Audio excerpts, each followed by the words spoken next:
Tuloy-tuloy pa rin po ang mga protesta ng mga miyembro ng Iglesia ni Cristo sa EDSA People Power Monument bilang suporta po kay Senador Rodante Marcoleta na nakatagdang kasuhan ng Ombudsman ng plunder o pandarambong. Sa EDSA po na nagpalipas ng magdamag ang ilang mga miyembro ng INC kahapon na dumalo po sa rally nga pero mas kumaunti sila sa ngayon. Gayunman po inaasahang ito'y dadami muli habang nagsisimula na po ang umaga. Natili rin po hanggang ngayon ang mga bus na ipinarada po sa EDSA White Plains simula pa kahapon. Sandamakmak po ng mga commuters at motorista ang naperwisyo at ilang oras pong stranded sa EDSA.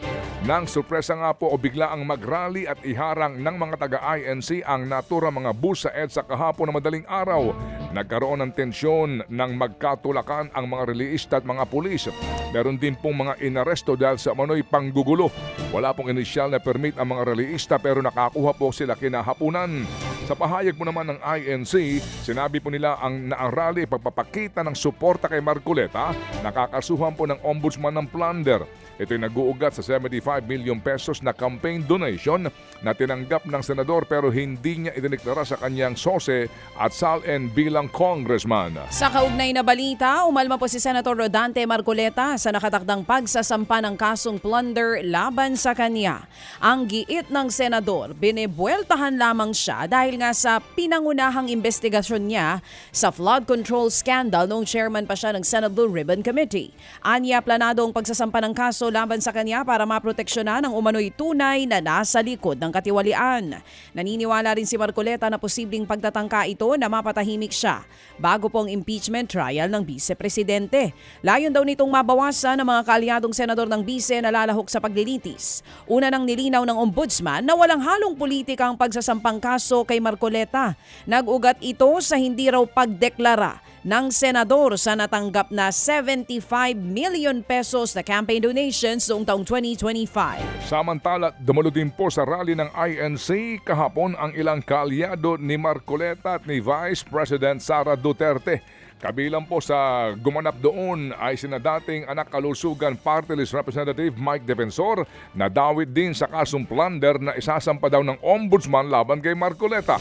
Buwelta niya, pinupolitika lamang daw sila ng ombudsman. Magugunitang may hiwalay pong kaso. Itong si Defensor mula po naman sa NBI dahil sa reklamong qualified human trafficking. Bukod kay Defensor, nagtungo rin po sa EDSA si Senador Alan Peter Cayetano, pati si Batangas Congressman Leandro Leviste. Samantala, ipinagpaliban naman ng Pangulong Bongbong Marcos Jr. ang kanyang mga aktibidad kahapon para matutukan po ang pangyayari sa EDSA. Ayon sa palasyo, wala silang nakikitang banta. Iginagalang din daw ng Pangulong Marcos Jr. ang karapatan ng bawat isa na magkilos protesta pero may panawagan sila lalo't maraming motorista ang naipit sa traffic kahapon. Ayon sa Malacanang, walang selective justice patungkol sa plunder case na isasampa kay Senator Marcoleta. Si Marcoleta naman daw mismo ang nagkwento tungkol sa 75 million pesos na natanggap niyang donasyon na siyang pagbabasihan ng kaso laban sa senador. Sa ngayon ay wala pong selective justice na namamayani sa administrasyon ni Pangulong Marcos Jr. Kaya nga po kahit na kaibigan, kaalyado, na una pa po na nakulong, na-detain, at ngayon ay humaharap sa kaso na plunder at graft case. Yan nga po ang tinig ni Palace Press Officer Attorney Claire Castro. Samantala, nagpahayag naman ng suporta sa protesta ng EDSA o ng protesta sa EDSA si VP Sara Duterte. Sabi niya, malinaw ang poor governance at kapalpakan ng administrasyon na matugunan ng totoong problema ng ating mga kababayan gaya po ng mataas na presyo ng bilihin at kawalan ng trabaho. Ang giit pa ng Vice-Presidente, ginamit daw ng gobyerno ang issue ng justice system sa pamamagitan ng paghahabol sa mga individual na maingay laban sa korupsyon at pang-aabuso.